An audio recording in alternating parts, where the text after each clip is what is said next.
Hey guys, welcome back to VM Nation. I'm your host, Richard Kaufman, also known as the Comeback Coach. Guys, this is going to be a fun episode, talking some of my favorite things, sports, business, but we're really going to be getting into fundamentals.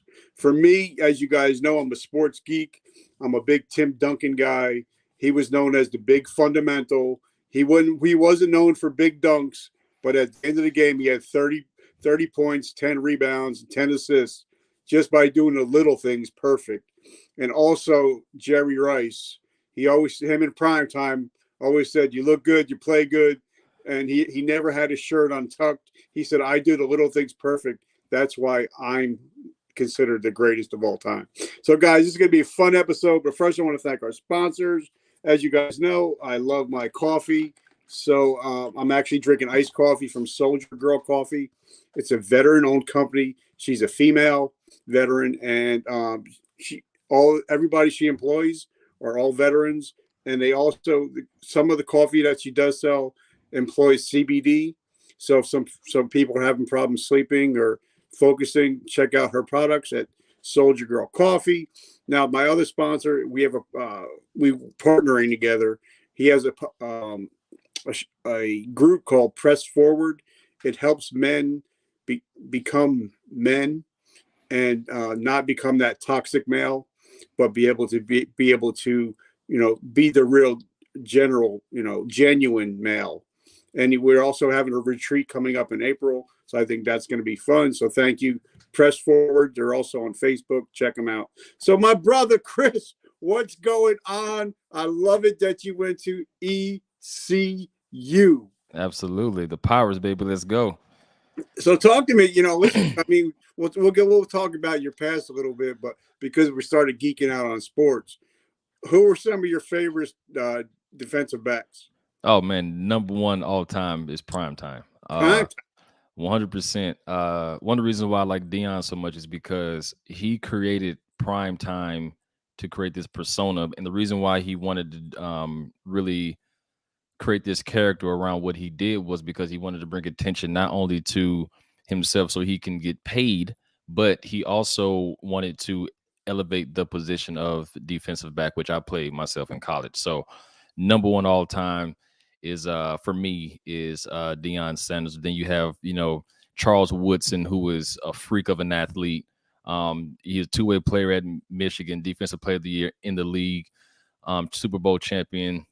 And then you have Rod Woodson, and then some of the newer people, you have Darrell Revis, you have Jalen Ramsey. So those are the DB. Oh, also too, in terms of defensive back in totality, like the safeties, my number one favorite safety is Ed Reed. You can't Miami University of the University of Miami. Absolutely. I'm old school. I'm a little bit older than you. There was a gentleman that came out of Washington, Mr. Darrell Green. Oh, yes.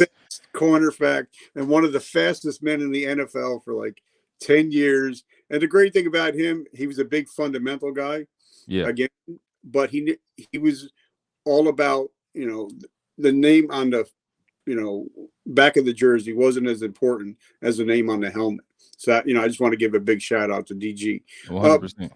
So now coming from Georgia, talk about, a little bit about your growing up and how you became the man that you are today. 100%. So I'm from College Park, Georgia. It's a city outside of Atlanta, the south side of Atlanta, actually. Moving my father, senior year of high school, that's when like my life trajectory changed because he instilled a lot of fundamental gems in me to make me the man that I am today. Because I was a broken person before I moved with him. He was in my life, but I didn't live with him. So when I moved with him, my senior year of high school, my life changed. He taught me how to be a man. When you talk to people, look at them in the eye, shake their hands. Be respectful always. Always put your best foot forward. He always used to say, or he still says, when you do something and somebody has to come and check your work, anytime they check your name and your work, you always want to make sure that is your best foot forward, because you build a reputation, which is the number one thing in life and in business, right? Because your reputation precedes you, right? So, um, yeah. So grew up in Georgia, and then I had this dream that I wanted to be an NFL football player, right? I wanted to play professional football. Um, but my route to being a DB at ECU was not traditional. In my mind, I thought that I was going to be the superstar high school athlete, then get all these offers, and then pick a college, and then go forward to play in the NFL. That didn't happen at all. Actually, I didn't really get playing time until I was a senior in high school, because I could really, excuse me, I can really focus on sports and put the time in to get good. And I had a really good senior season, but I didn't get an offer. And the only offer that actually I got one offer, but it wasn't the one I wanted at all. So then I had to go the unconventional route, which was I had to go to a junior college that had a football program. I went to Hines Community College, and I chose that because they have the most it's a junior college that has the most NFL players come out of that little community college. So it was a very, very competitive community college. I go there, and didn't make the team. As a matter of fact, after I trained, the head coach told me, I will be better off as a manager, to be honest. And I knew I wanted to play football. I knew I had the talent to play D1 football. And one day I was in my dorm room. I saw ECU on the screen, and then I just decided to apply. And then I got in, ended up trying out there. Was out of the 120 people that tried out, only 6 made it, and my name was the number one on that list. So then I thought I was doing well. At the very end of that spring training, they said that since I didn't graduate from the junior college per NCAA rules, I have to sit out 1 year. So that was devastating. Even though all my credits and everything, I had a 3.9 GPA, so I didn't think I needed to graduate from there if all my credits transferred, but that happened. And then after college, I got my MBA. I played football. I earned a scholarship as a starting DB. And after college, I went into the corporate world, but I didn't know where to start, Rich, at all. I had this elaborate dream, and then I lost the love for football my senior year of college, my senior year of football, and then I had always had an interest in business, but I didn't know what business I wanted to be in. So, okay, now I want to talk about that because, I've had a couple of NFL players on here. I just had Rowan. He played for the Ohio State. He got hurt and had to retire. I've had, the Ogdens come on, Marquise. And, one thing we talk about is, like for me, I was in the military for 23 years. And I want to thank your sister publicly for being in the Navy. Thank her for her service. When I got out, because I got hurt on duty, and eventually, no matter no matter what job you do, wherever you play, if you're in the military or if you're sports, one day you're going to have to hang up that jersey. For sure. And for me, I didn't know where Sergeant Kaufman ended and Richard began. So what was it like hanging up the jersey for the final time? To be honest, I think it was easy. Well, first and foremost, I want to thank you for your service, your 23 years in the Army. I really do take my hat off to you for that. So thank you. But to be honest, it was easier for me to do so because I lost my passion and love for the game my senior year of high school. I'm a senior year of college. So I knew that I was content and okay hanging up the jersey. I knew I wasn't going to pursue a professional career in football. But that's what I was banking on that in the beginning, right? That was in my mind. In my mind, that was the pathway. And like you said, I had to start finding out who Kris Sykes was outside of football. Even though I was content in hanging up the cleats, I had to figure out a way of how was Kris going to make his mark on this earth and doing something. I knew I wanted to be in business, And when business, you have to understand and know how to sell. So I worked for AT&T. Well, actually, no, my first job was a part-timer at GameStop. And then I went to AT&T, rose quickly there. And then I transferred now. And then I became a financial advisor. And I've been doing that for the past 4.5 years now. So now what's it like, because like I said, I've talked to, like I said, I just had Rowan on, and, playing for the Ohio State, coming out to 70, 80,000, screaming fans. Mm-hmm. What is it like? For me, I was a tanker, so I got to shoot tanks. So Oh, that's so cool. I was able to get that rush. And then one day that rush was no longer there. Mm-hmm. So, did you struggle with that, from playing on Saturdays and all of a sudden to not hearing the crowd anymore? Not really. Because in my mind, once you lose, especially with a contact sport like football, once you lose the love for it and the drive to be good at it, it's best for you to step away from a sport like that, because you're going to get hurt, right? Because you have other people who are very passionate, who's taking it serious, who's trying to go to that next level. And if you're not taking it serious and you're just out there going through the motions, you will get hurt. So I missed the Saturdays were fun. I think our stadium held around 55, 60,000 people. So seeing that, like going from that and experiencing like the thrill of, the fans and, the noise. And then, like you said, on Saturdays is just, you have to adjust to that a bit. But being that I know I wasn't going to pursue that, I was fine for sure. All right. And I got, because a lot of people that I know, they're not happy with their jobs. They're not satisfied with their jobs. Mm-hmm. Even though you knew, your senior year was your last year and you were not going to pursue football anymore. Mm-hmm. How hard was it to do the little things, the fundamentals during practice, during a game, when you know that your heart wasn't totally in it? That's a great question. And to be honest, up until that point, I knew the importance of everything. Right, the little things is what makes you stand out. And when you don't have that passion anymore, you do kind of lose that. Like you just go through the motion, so you don't take. So something as simple as stretching, you don't really stretch as much as you want to. But if you kind of relate that to business and people are in jobs that they're not interested in, they bring that attitude to work. And it's not because they don't like any drive or passion. They just don't like what they're doing. So when you don't like what you're doing, you're not really, unless you're trained that way, you're not really going to put your best foot forward, because you're just going through the motions, just doing enough just to not get fired. But hopefully at some point you find what you want to do.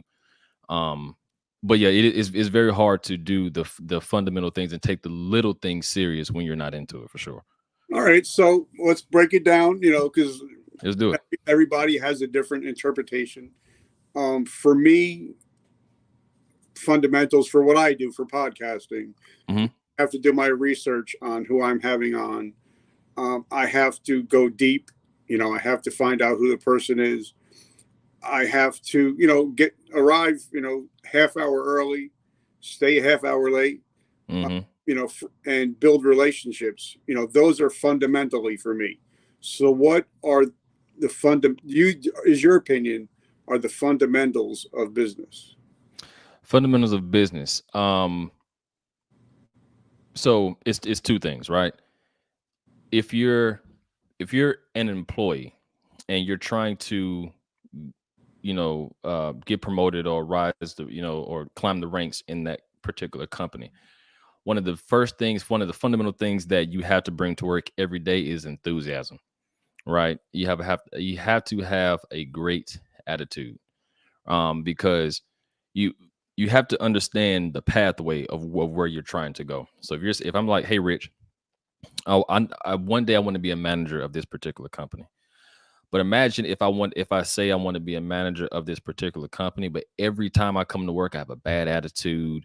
I don't want to do what I'm doing currently. because you have to start at step one. You have to do step one right first before step two is available to you, then before step three. But if you can't get past step one with a good attitude, why would anybody promote that, right? Because you're already showing that you don't appreciate where you are currently, and you don't understand the game of how to get promoted in in this particular field or business. As an entrepreneur, what you want to do is make sure that whatever you're doing, you have some type of interest in or passion in. And passion is I don't think is the right word, because you have passions for a lot of things. I would say if you're trying to start a business around something that you like, just pay attention to your efforts.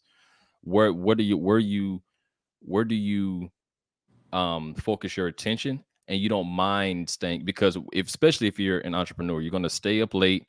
You have to do everything as the entrepreneur, but and that is hard in general. But in order for you to do that, what you're doing, it has to matter to you for you to do that, right? So imagine, Rich, like with this podcast, it means something to you. So Mm-hmm. you don't mind showing up 30 minutes early. You don't mind staying 30 minutes late. You don't mind doing the necessary research, because it matters to you. And think about something that didn't matter to you, and you didn't put all that effort into it because you didn't really care about it. You were doing it probably, but you didn't really care about it. So I think that you have to pick something that you know that you're going to not mind putting in that time and effort into, because it's going to be a journey. And the only way you know how to do that is by doing different things. A lot of people say, well, I may want to be a top podcaster.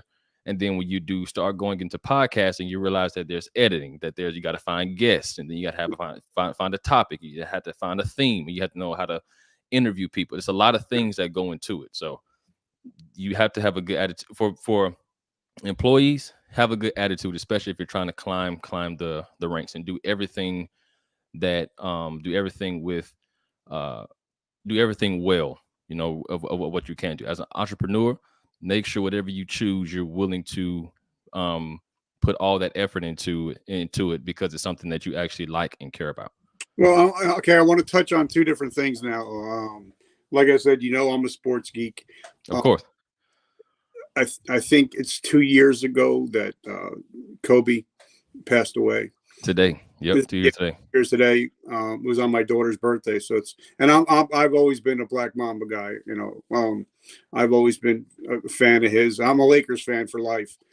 But one thing that I'm going to talk about him and one other person, and we'll just go on. But Kobe, there was once a player, and he got to the gym, and it was like 6 o'clock in the morning, and Kobe was practicing. Now Kobe got there 2 hours earlier, so he got there at 4 a.m. Mm-hmm. But he kept going until this guy finally left. And then they met at lunch, and he said, Kobe, he's like, why did you put in the extra work? You got it there at 4 and you played till after I left. He said, because I knew you were watching me. Mm. And then another person I want to talk about is, Tom Brady. Brady got picked 199th. Sixth round. But he believed in himself, because when the owner, Mr. Kraft, went to shake his hand, he said, welcome to the team, Kyle Brady. He said, no, I'm not Kyle Brady. Kyle Brady plays for the Jets. He says, I'm Tom Brady, and I'm the best player you've ever picked. Mm. But the thing is, with him, he would always do the extra. He'd go the extra mile. He was first in, first out. And I believe that in business, or even even if you are an employee, the things that you do that you don't get paid for is how much more money you're going to get paid for not to do work. For sure. Absolutely. So talk about, that there's no traffic jam on the extra mile. So there is no, yeah, you're 100% right. I think that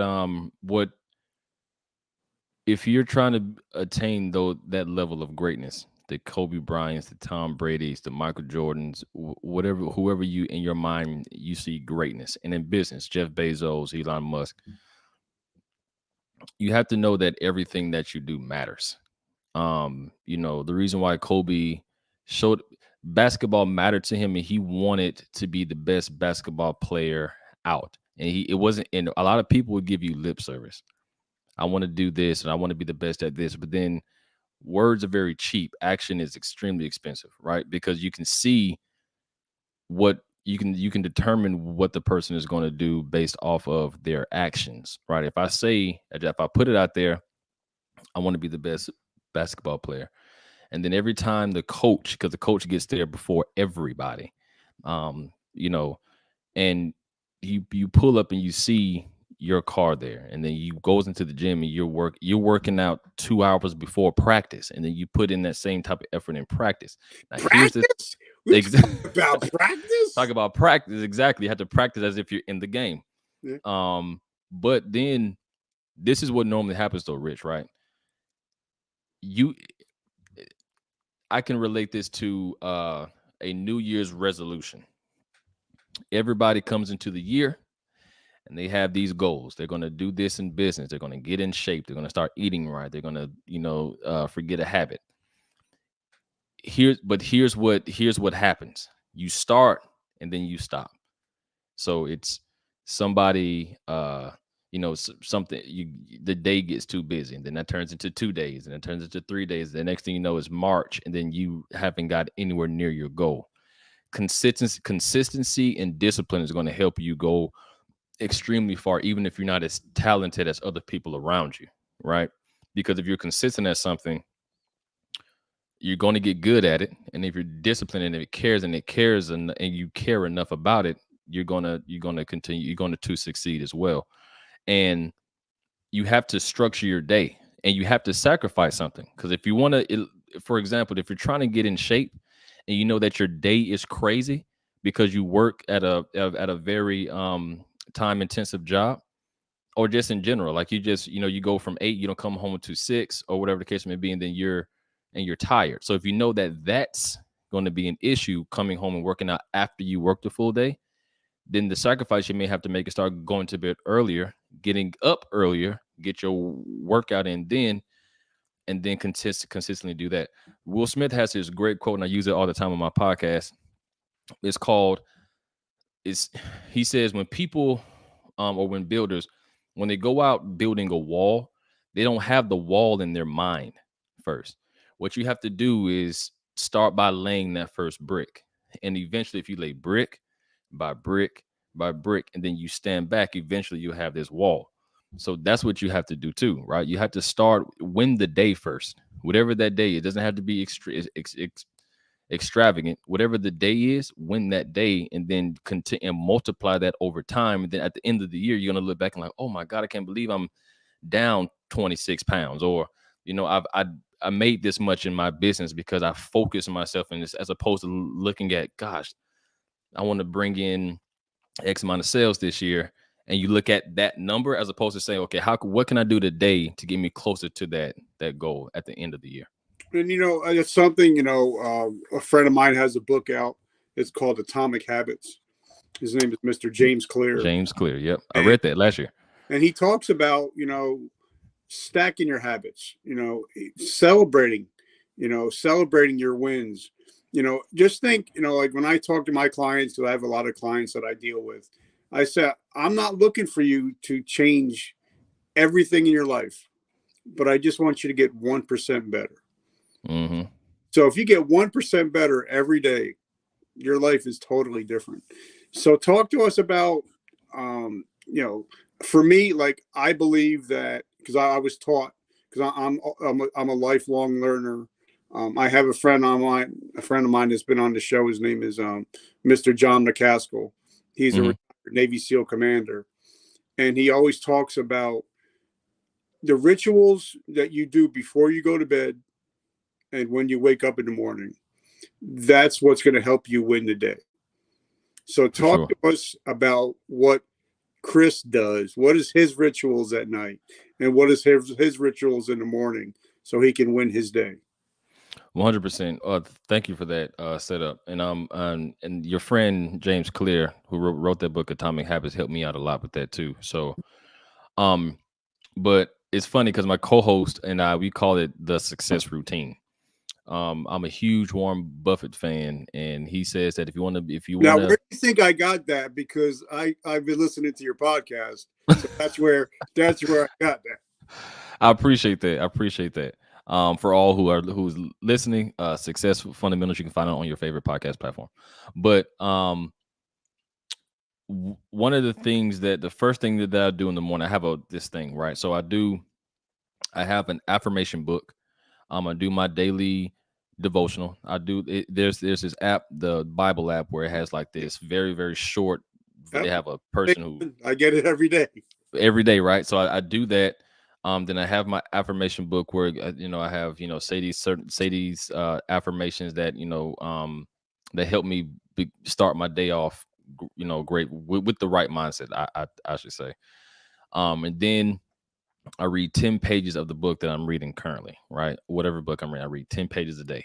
And then then I do these brain exercises. It's this app called Impulse, Yep. where they have like this. They have these daily brain. It doesn't take long. It's maximum maybe 5 minutes, if that. But just to keep my brain sharp.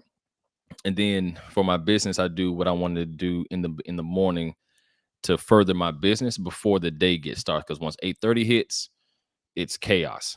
So first thing I do, devotional. Second thing I do is read through my affirmation book, which has my goals and things of that nature in it. Third thing I do is read. The fourth thing that I do is do my brain exercises. So I do that every single morning before the day gets crazy, because I failed many of times before I got this routine down. Where I would say, oh, okay, I'll do it at 12, and something always comes up at 12. Then I say, okay, I'll do it at the end of the day when I'm done. But then I'm drained. I don't want to do it, and then I don't. So you have to figure out you too, Rich. Like how do you best perform, right? In terms of the routine. When are you most alert? When are you most energetic? Some people that is midday. Some people that is at the end of the day. The other people, for me, it's in the morning, because I know at the end of the day, Rich, I don't want to do a thing. Period. Yeah. So before the day gets crazy, I have to make sure I do my routine in the morning, so I'm energetic and confident going into that first business deal or business meeting, and then the rest takes care of itself. Now I have my morning routines and I have my night routines, and before I go to bed, I actually play a video game, and Which one? I play NBA 2K. And the reason why I play it, because like another friend, he wrote "Winning," the Pursuit of Winning by Tim S. Grover, Mm. and he was actually Kobe's coach. And he said that if you want to win in life, you got to be the cleaner. He's like, you have to be able to switch your mindset into dominating everything that you do. So when I play my video game at night, like I'm playing on the Warriors. If I get mad if I don't get every rebound, or if I don't get, if I don't score 30. But for me, it helps me because it gets me into a zone, even though it's crazy as it sounds. When I get up in the morning and I think, wow, I can do whatever I put my mind to, as long as I make sure that I want to dominate in whatever I do. Because like you have those people that, especially in sports, you have, the players, they'll go on a hot streak, but they're not going to last. You're For not sure. you're not going to depend on them to take that last shot. Now, like my favorite basketball player of all time is number 91, Dennis Rodman, because he was the guy.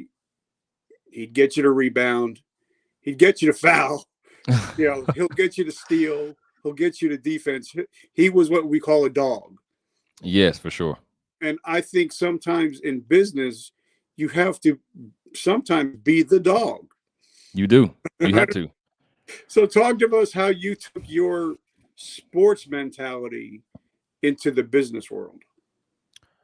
I think that sports is one of the best teachers of work ethic. Because you do a lot of things to prepare for the season, and it's a lot of things that you don't want to do, but it's going to be is going to be very helpful and advantageous to you um, during the season and as you progress throughout life. Um, One of the things, the lessons that I took from sports is teamwork, learning how to deal with adversity because you're going to lose. You're not going to win everything in your business. You're not going to do things that you always want to do. I call it going through hell to get to heaven, right? You're going to have to go through hell to get to heaven because anything that you want, you're going to have to suffer for, right? Um, if you want that promotion, you're going to have to do a job that you may not want to do. That's just how it goes. You're not going. You're never going to, especially in life, you're never going to start where you want to end up. Eventually, you have to work your way to that point. So but to answer your question, it's the work ethic part, because if you want to play on Saturdays or whatever sport that you play, you have to be good enough and you have to catch the attention of coaches to let them know that you're the best player that needs to be out there for this position right now because of what you've shown in practice and how you attacked the strength and conditioning and things of that nature. Grit. We had a coach C. He had a gruesome strength and conditioning program. But even though you hated it, you could not argue with the results because you were in tip top shape. Like we were playing in games where we weren't tired, but the other team was, and we end up beating them because of their fatigue. Because when you get fatigued, you start losing the fundamentals. You start doing things that are that you're not supposed to do, which opens up opportunities for the other team or the person to beat you or win. But sports, I think the number one thing sports teaches you is work ethic and how to work well with the team if you're in team sports, and how to master the art of taking a loss. Some people start off, nobody likes to lose. If you're in a competition, like, you're not going to meet any competitor that say, yeah, I'm okay with losing. That's not how it goes, but you can change your mentality. If you're a type of person who gets upset and react badly to losing, you're not going to last long on teams, and you're not going to last long in business because of your attitude, right? So if you understand how to take those losses, understand what you can learn from. Michael Jordan has a great quote. He says that I never lose, I win, and then I learn, because every time I lost, I learned something which helped me win the next challenge, right? So that's what I think the sports mentality, translating it into in the business world, because you have to understand all of those things. Now, I love that. I think a lot of people don't realize that. Whether it's if you lose in business, if you fail in business or if you fail in a relationship, that failure is an event, Mm-hmm. not a person. For So sure. a lot of people just don't realize that. All right, maybe my business, like you said, my business went under, but look how much I learned. For sure. And but one thing I've learned, I have a gentleman on here. He was a Navy SEAL, another Navy SEAL. His name is Rich Davini, and he has a book out called The Attributes. And he says, there's something called the 3-minute rule. Because when you're in battle, when you're in the heat of battle, if you lose a battle, buddy, all right, you got 3 minutes. You got 3 minutes to cry, let that emotion out. But then you need to get your ass back into the field. For sure. Or if, even if you win a battle, okay, you got 3 minutes to celebrate. And then you got to get back onto it. Like a lot of people, they didn't believe that Kobe Bryant, when he won his last championship, was sitting in the locker room crying. And they're like, wow, you're so excited. You just won another championship. He's like, no, I'm crying because I know I got to work for the next one. Yeah. You know what I mean? And I think a lot of people, they get depressed about losses, or they start celebrating too much. Like in football, you get a college team that usually wins a college championship. They're not there the next year. They, they kind of, hey, we're the champions. We don't have to work as hard. We don't need to do the fundamentals. You know what I mean? 100%. I think that's one of the hardest things too, in sports, life, and business. Like it's hard to like, okay, if I'm translating it to sports, it's hard to win a championship, but it's even harder to stay the champion because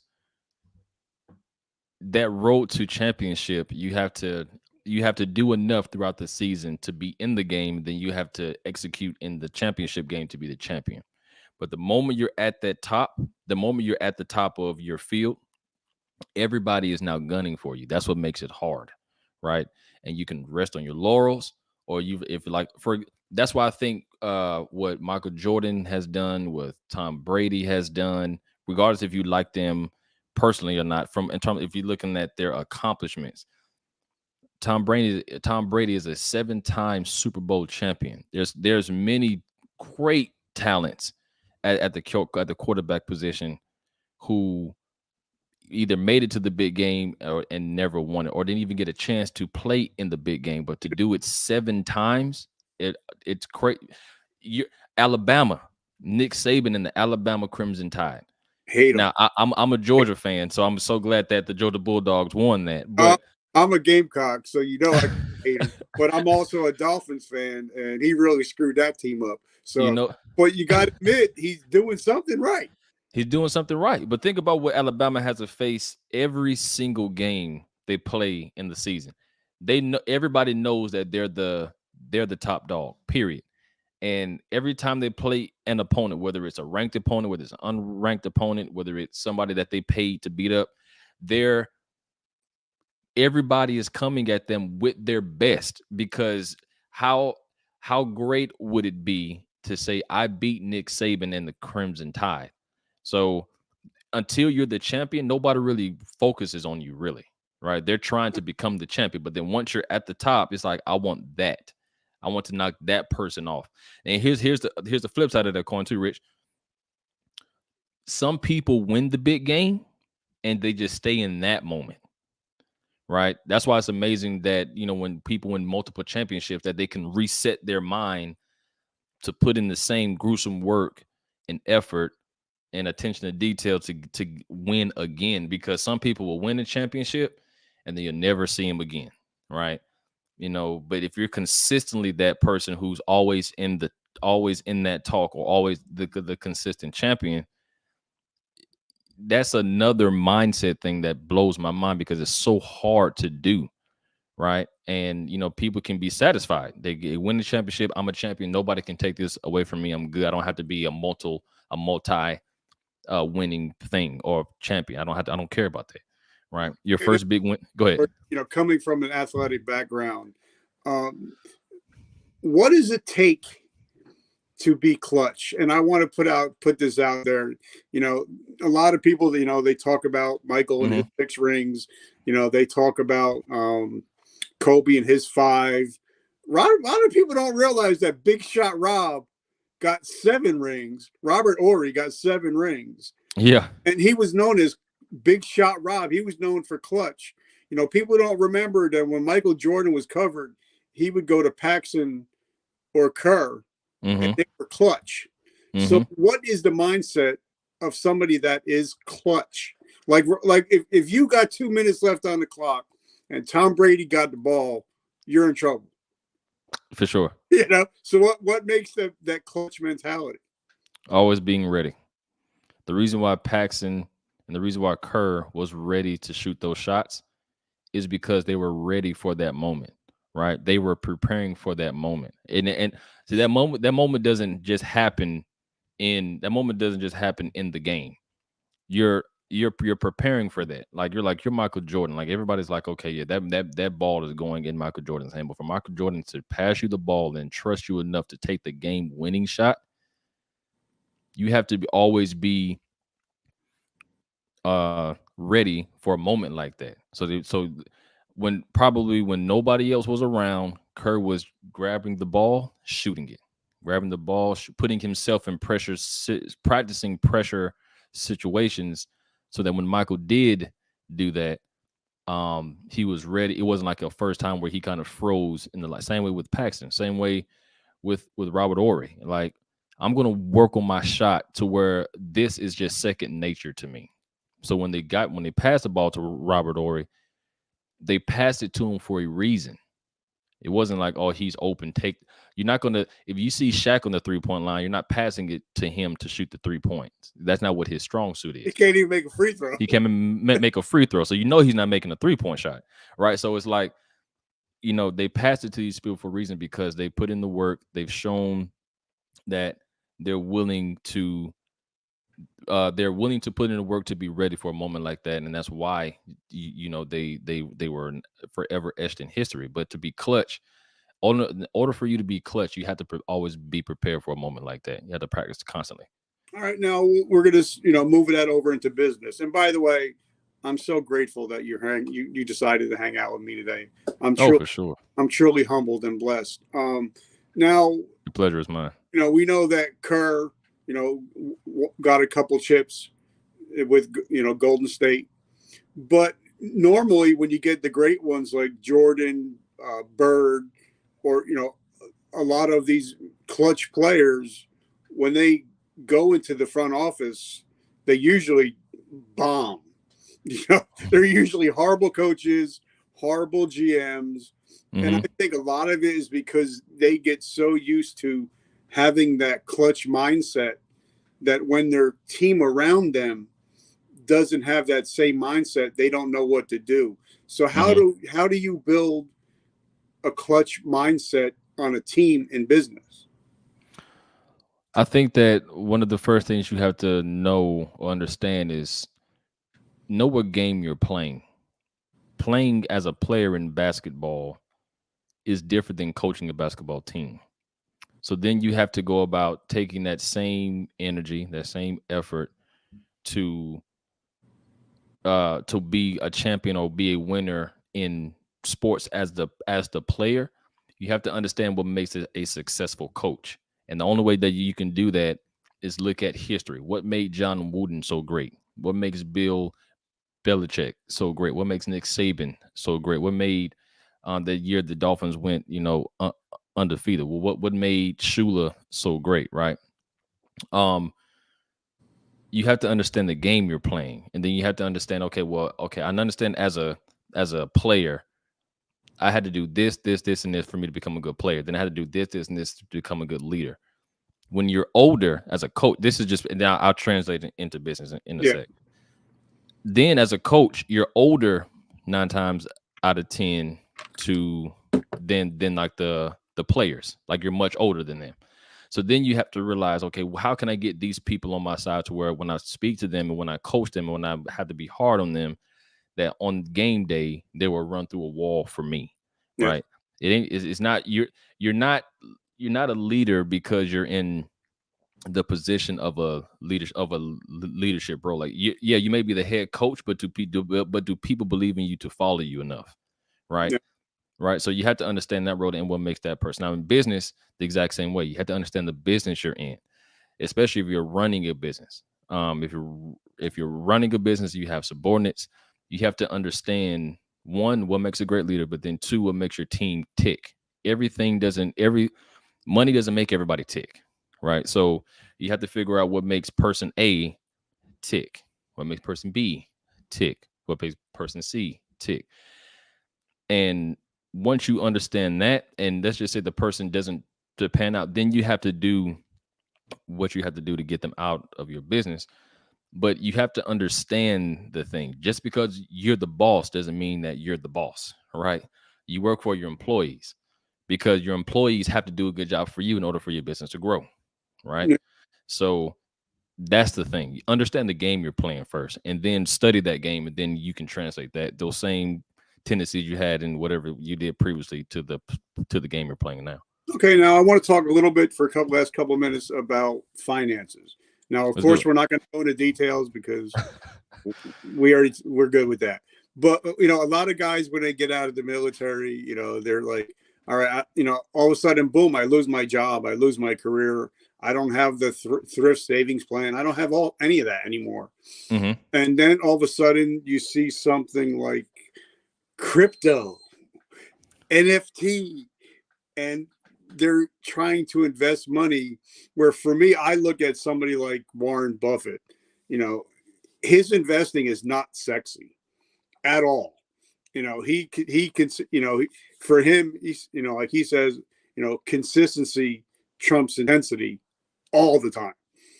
For So, sure.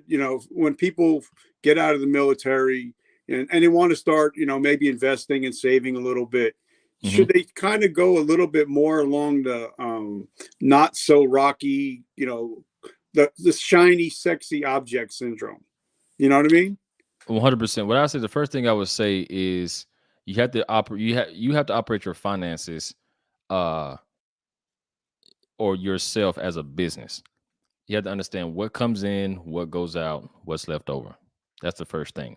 Before you can invest, before you can do anything any of that nature, you have to understand your cash flow, right?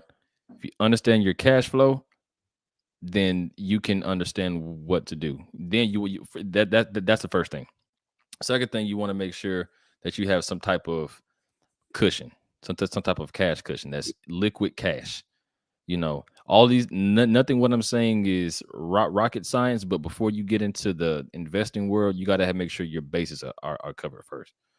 Um, then when you get into investing, uh, what you want to do is make sure that you're investing in things that you understand.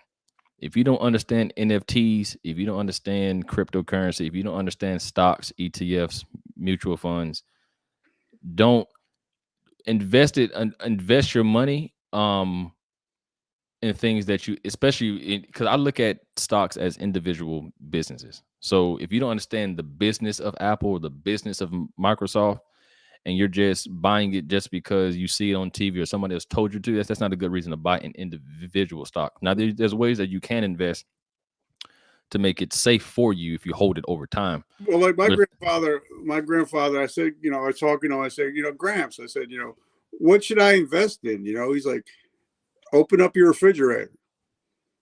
He's like, you those understand it for sure. companies out there that, they may not seem, milk may not seem sexy, but, or ketchup may not seem sexy, but they're proven commodities. Also, yeah, that's right. Then also too, look at if you want to invest in stuff like that, I wouldn't even call it investing because that's not investing is putting your money to work and you know how things are going. You've done your research behind it. Yeah. If you want to speculate in NFTs and cryptocurrency and everything else, I call it your casino money. Yeah. Put everything that you can afford to go to zero towards that thing. If you can, and that's different for most, and that's different for many people. If you think $500, if you can afford for $500 to go to zero, then put $500 in there. But any dollar amount that you can afford to go to absolute zero, put it to work. And if it pops, fantastic. If it doesn't, then it doesn't. It doesn't alter your lifestyle at all. But don't bank your investing um future on something that you have zero clue about and you hope that it goes up. A lot of people think that the stock market is a game or is a casino, but it's not. If you held anything if you held any index or any ETF, a good ETF for 10 plus years or more, you've made money. So it's not a casino at all. And I love it, because like a lot of people, so I was talking to my wife today and we were talking about, because I try to study the markets and I try to study this because I talked to a lot of, 8, 9 figure earners on here. So I get, Hmm. people give me information, they teach me, that we're due for a correction. And if you know that you're due for a correction, you're not going to freak out.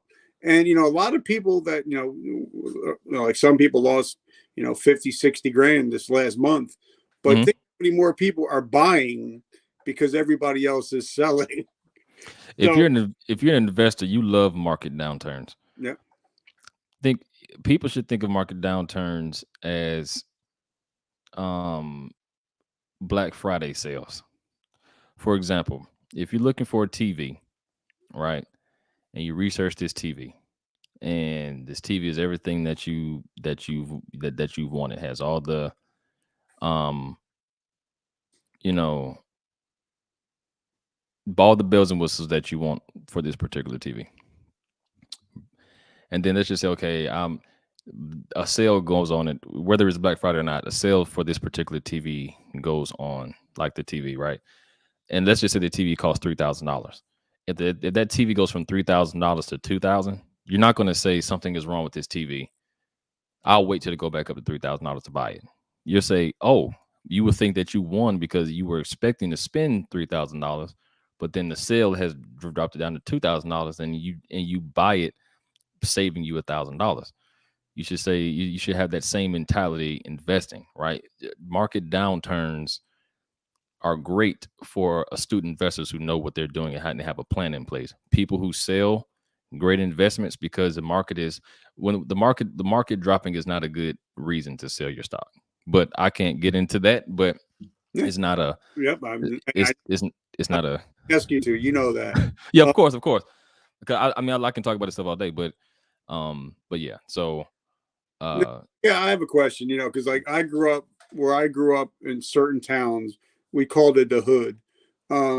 I would see guys pulling up in like a $50,000 BMW, wearing Jordans or Adidas, wearing the latest everything, going into an apartment. And I'm yeah. like, wait a minute, you got a $60,000 car, but you're living in mom's basement, or you're in an apartment somewhere. That just totally did not make sense to me. And I still believe, for me, home ownership has been, very good for me. What is your thought on home ownership? I think that home ownership is great, but understand that when you go into things of like that, um, you have to understand what you're getting into, right?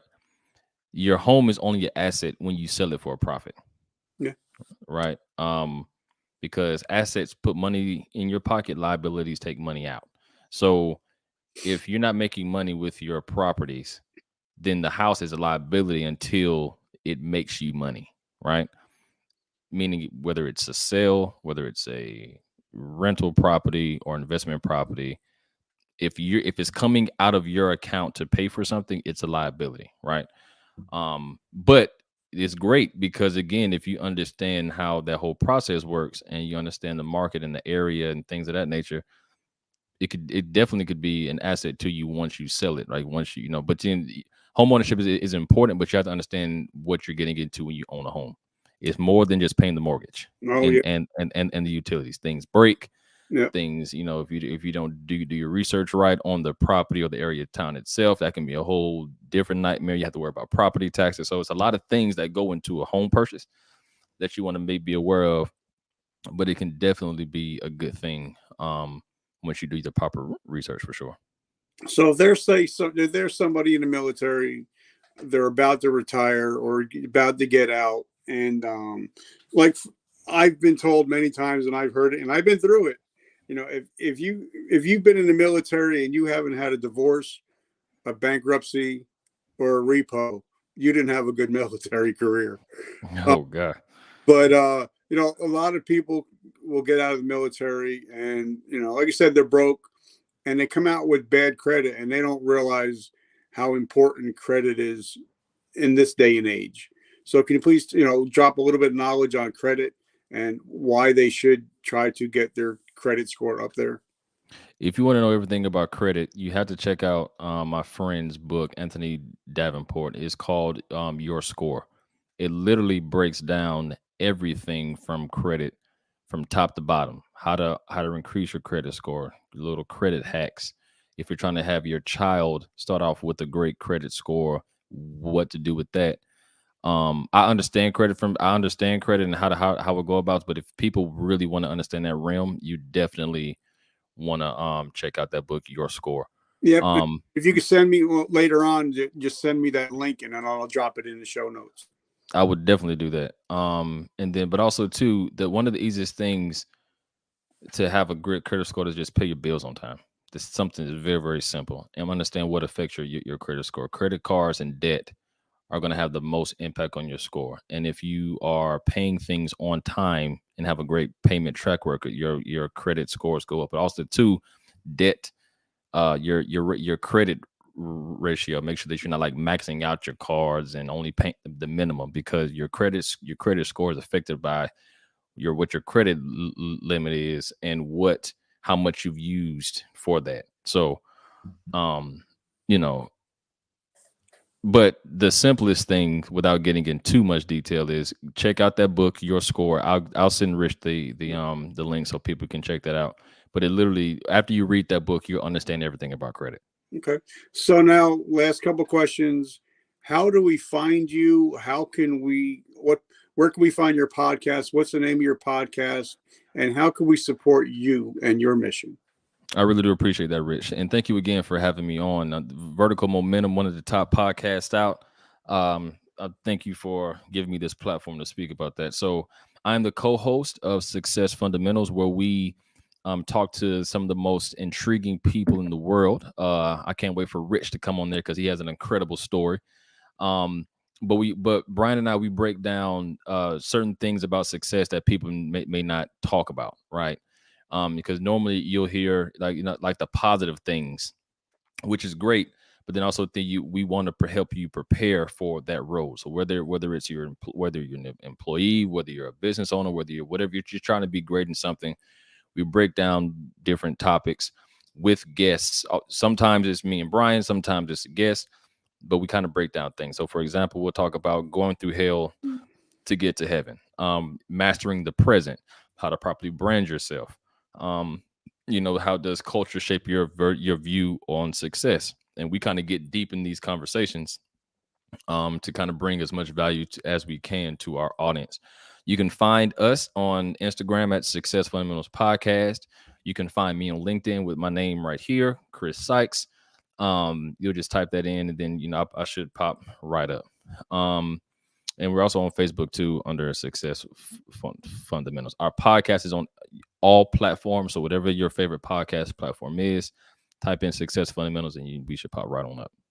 Okay, so normally I ask one last question, but because it's you, I'm going to ask another question at the end of the day. Okay. Because it's you. I live in New Jersey, so I think we're going back on lockdown.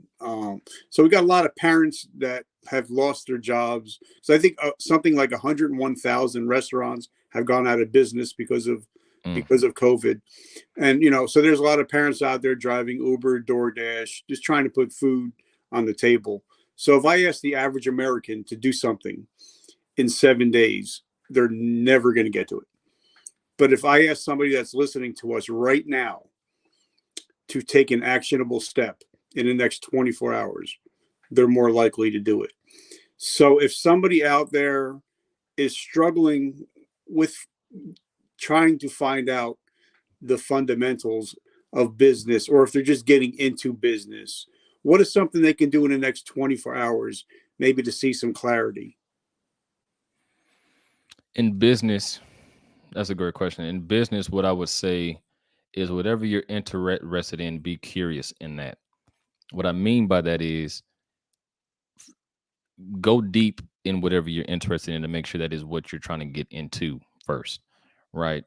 You can see what Rich, like if just to use an easy example, if you see Rich and I on this podcast and like, oh, I'm interested. I've always wanted to start a podcast. Before you start a podcast, because if you're trying to build an audience, you want to be consistent, as Rich has done, right? So in order for you to build a podcast, or to have a podcast and you're interested in it, look at everything that it takes to start a podcast: mic, headphones, topic, guests, editing, promotion. And if those things sound like a drag, you may not want to go there. So what I would say is whatever you don't realize that it's work. Yeah, it's work for sure. Like if you're not willing to put in that work, research it first before you start. That's what I would say in business, in anything. If you're trying to start a business and you want to start it, and whatever interests you, be curious about that particular topic and just go deep in it to see if this is what you really want to do. I'm not saying you have to take a year to do so, because you have to start at some point, but make sure that you're ready for everything that it comes with. All right. So the last question is, I should have as before we even started our conversation, I wanted to thank you for being a brother in Christ, because for me, that's the most important thing. 100%. But now, the last question, I don't ask everybody. I only ask people I know that that are people of faith. You know, they say that if you don't feel close to God, you're the one that moved. That He's there for you yesterday, today, and tomorrow. He never changes. He's Mhm. always consistent. So if there's somebody out there that's struggling with their faith, what can they do in the next 24 hours to try to get some more peace in their life? Mm. What I would say, because I had to deal with this myself. Ask yourself why you're losing faith, or why you feel far from something. Is it life circumstances? Is it, um, you know, did something did something happen to you to kind of shift that, right? And if you're still a believer and you're still a faith-based person, remember scriptures that made you um trust in Him, right? So, um if you're not feeling confident, think about the scripture: as a man thinketh, so is he, or as a person thinketh, so is he, right? Remember that if something seems difficult, and like I feel like he's not hearing me, you can do all things through Christ, which strengthens you. um and you have to believe that. But I think understanding why your faith is shaken and kind of and if you're serious about getting it back on track, uh take it day by day, brick by brick, and find yourself back to that person, because if you're a faith-based person, you wouldn't be here without him. So that's what I would say. I love it, and sorry we went a little bit over time, but And that was perfectly fine. I just I want to say thank you to our sponsors. Thank you to Soldier Girl Coffee. I love your coffee. If you love coffee with a little bit of CBD in it, definitely check out Soldier Girl Coffee. They have it without CBD, and that's the one that I drink. Um, Also, check out Press Forward if you're a man and you're looking to find out what a real man is and not the man that you see on TV. Definitely check out Press Forward on Facebook. My friend Neil Conlon. And guys, my book just dropped, and I'm going to leave that in the comments. So the book just dropped, and it also has a bunch of bonus features. So I'm going to drop that in the comments. Check out the book, and all proceeds go to help veterans that are struggling with PTSD and homelessness. So I just wanted to say that. Kris, brother, I just want to say thank you for coming on. I'm truly grateful, and you're an amazing individual. And once again, I want to thank your sister for serving the Navy in this great country. Absolutely. Thank you so much, Rich. All right, God bless. Take care. Guys, remember, vertical momentum. The only way to go is but up.